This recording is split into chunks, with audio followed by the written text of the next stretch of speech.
돈이라는 건 소리도 냄새도 없는데요. 어느 순간 세상의 판을 통째로 바꿔놓을 때가 있죠.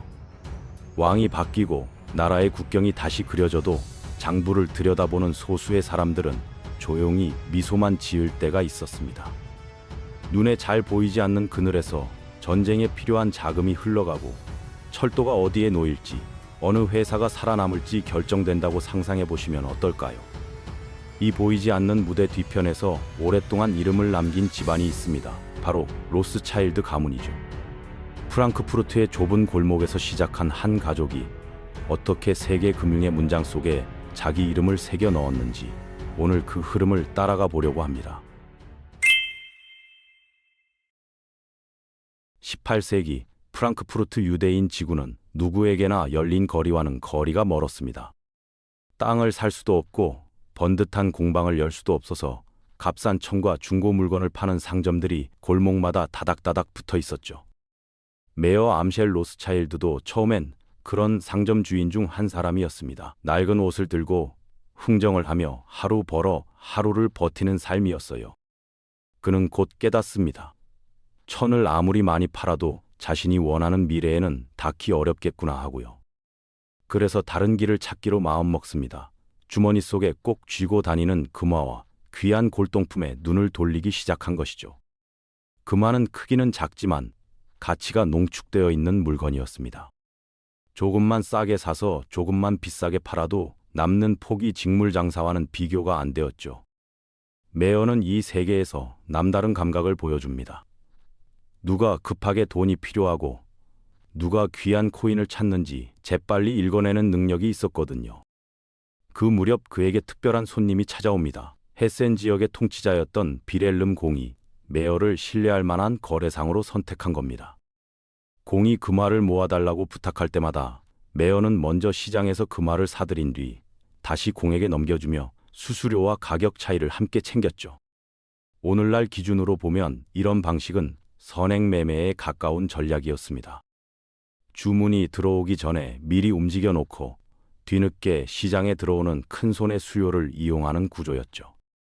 위험도 분명 있었지만 그 위험을 감수한 덕분에 그는 프랑크푸르트에서 가장 먼저 불을 키워나가는 유대인 상인 중 한 사람으로 떠올랐습니다. 1780년대에 이르면 메어는 단순한 장사꾼이 아니라 귀족의 자산을 관리하고 조언을 건네는 인물로 대접받게 됩니다. 그는 이때부터 한 세대의 성공이 아니라 여러 세대가 이어갈 틀을 고민하기 시작합니다. 메어가 생각한 해답은 가족 전체를 하나의 네트워크로 만드는 것이었습니다. 돈을 한 곳에만 쌓으면 전쟁이나 정치 변화에 휘말렸을 때 한 번에 무너질 위험이 너무 컸거든요. 그래서 그는 아들들을 각자의 도시로 보내되 마음대로 흩어지지는 못하게 했습니다. 빈, 나폴리, 파리, 런던으로 흩어진 4개의 지점은 겉으로 보기에는 서로 다른 은행이지만 장부 안쪽에서는 하나의 가족 사업으로 이어져 있었죠. 그 덕분에 어느 한 도시가 위기에 빠지면 다른 도시가 숨통을 틔워줄 수 있는 구조가 만들어졌습니다. 그 중에서도 가장 치열한 무대에 들어간 사람은 셋째 아들 네이선이었습니다. 그가 건너간 런던은 당시 산업혁명과 해군력 덕분에 세계의 중심이라고 불리던 곳이었죠. 공장에서 쏟아져 나오는 직물이 유럽과 아메리카로 흘러가고 항구에는 식민지에서 온 원자재가 산처럼 쌓여 있었습니다. 네이선은 처음에 이 직물 시장을 정면으로 파고듭니다. 단순히 옷감을 유통한 것이 아니라 생산 과정 전체를 엮어 이익을 나눠 가지는 구조를 설계했죠. 원료를 공급하고 염색에 필요한 재료를 대주고 최종 제품의 판매까지 엮으면서 그는 이득을 세 갈래로 나누어 챙길 수 있었습니다. 이런 방식 덕분에 네이선의 자본은 몇 년 사이에 3배 이상으로 불어납니다. 한번 돌려보니 확신이 생겼던 거죠. 생산사슬 전체를 쥐면 남들이 보지 못한 지점을 먹을 수 있겠구나 하는 깨달음이었어요. 자본이 두툼해지자 그는 더 위험한 영역으로 나아갑니다. 대륙과 영국 사이를 오가는 귀금속과 비밀스러운 화물 운송에 뛰어든 겁니다. 공식적으로는 막혀있는 길을 우회해 물건을 옮기고 그 과정에서 생기는 환차익과 수수료를 붙잡는 방식이었죠. 위험 부담이 컸지만 그만큼 수익도 컸기 때문에 네이선은 점점 더 대담해졌습니다. 유럽 대륙 곳곳에서 포성이 울리던 그때 영국군은 스페인과 포르투갈에서 싸우느라 현지 화폐가 절실했습니다. 금괴만 들고 가서는 시장에서 식량과 장비를 살 수 없었으니까요.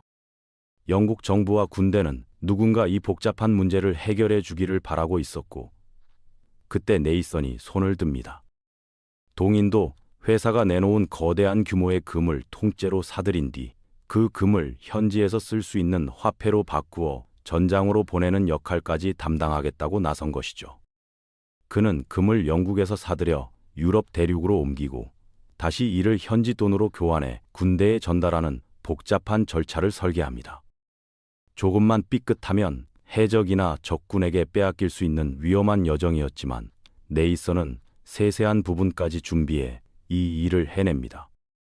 그 대가로 그는 막대한 이익을 얻었고 런던의 금융가들 사이에서 위험을 두려워하지 않는 계산가로 명성을 얻게 됩니다. 이 거래 이후 네이선은 사실상 영국 정부의 비공식적인 파트너가 되다시피 했습니다. 전쟁 자금을 움직이는 사람으로 인정받았기 때문이죠. 그만큼 로스차일드 가문의 위상도 함께 올라갔습니다. 그러나 돈과 권력의 정점에 선 사람도 시간만큼은 피할 수 없습니다. 1830년대 중반, 네이선은 예상보다 이른 나이에 세상을 떠나고 맙니다. 많은 이들이 충격에 빠졌지만 가문 전체가 곧바로 무너지지는 않았습니다. 이미 파리 빈, 나폴리, 프랑크푸르트에 퍼져 있던 형제들의 은행이 서로를 떠받치는 구조가 만들어져 있었기 때문이죠. 이때 파리에서 활약하던 막내 제임스가 서서히 가문의 중심축 역할을 맡게 됩니다. 제임스가 마주한 시대는 전쟁의 시대에서 철도의 시대로 넘어가고 있던 시기였습니다. 쇠로 된 길이 깔리는 곳마다 도시가 생겨나고 석탄과 철강 산업이 함께 커지던 때였죠. 제임스는 철도가 단순한 교통수단이 아니라 산업 전체를 엮는 혈관이 될 것이라고 판단합니다. 그는 혼자 돈을 쏟아붓기보다는 여러 투자자들을 하나로 묶어 자금을 마련하고 철도 회사와 광산, 금속 회사에 장기 투자하는 방식을 택합니다. 위험은 나누고 통제권은 유지하는 로스차일드식 방식이 본격적으로 자리 잡은 순간이었죠. 그러나 아무리 구조를 잘 짜도 세상의 폭풍을 완전히 피할 수는 없었습니다. 1840년대 프랑스는 정치 불안과 재정 위기가 겹치며 크게 흔들렸고 파리 로스차일드 은행도 거센 인출 사태에 시달립니다. 이때 런던의 라이오넬 로스차일드가 나서서 삼촌의 은행을 위한 구제 자금을 마련해 줍니다. 단기적인 손실을 감수하고서라도 가문의 이름을 지키겠다는 선택이었죠. 이 사건 이후 로스차일드는 단순한 금융 집단이 아니라 위기 때 서로를 떠받치는 하나의 가족 시스템이라는 이미지가 더 강하게 굳어집니다. 라이오넬은 여기서 한 발 더 나아가 정치의 문도 두드립니다. 유대인이라는 이유만으로 오랜 세월 동안 닫혀있던 영국 의회의 벽을 직접 넘어서 보고 싶었던 것이죠.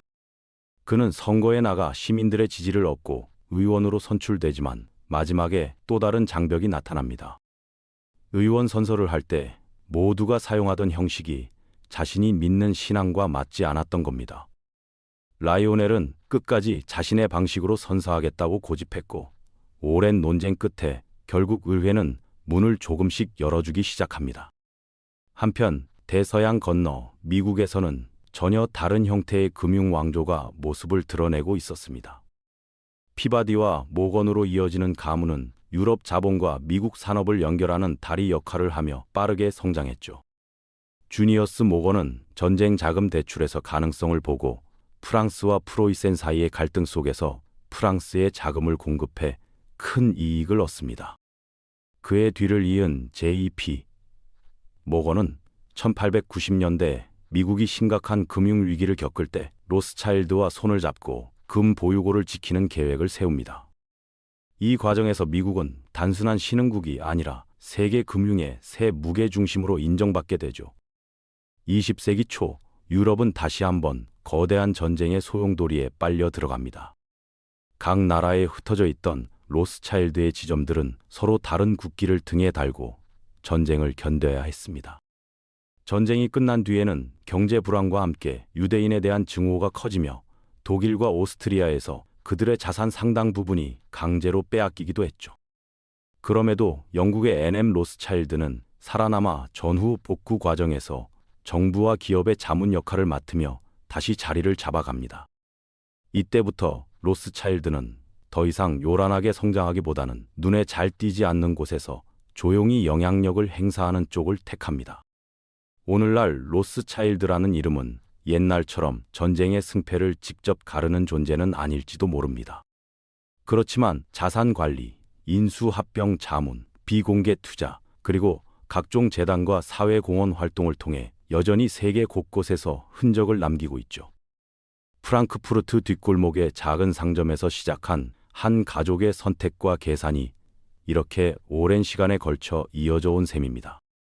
화려해 보이는 금융의 세계도 결국 사람의 판단과 관계, 그리고 가족이 무엇을 지키려 했는지에 따라 모양이 달라진다는 걸 이 가문은 보여주고 있습니다. 숫자만 보면 이해되지 않던 순간들도 그 뒤에 서 있는 사람들의 욕망과 두려움을 떠올려 보면 조금은 다르게 보이지 않을까요? 로스차일드의 역사를 따라가다 보면 단순히 누가 더 많은 돈을 벌었는가 보단 어떤 위험을 감수하고 어떤 때에 물러섰는지가 더 또렷하게 남습니다.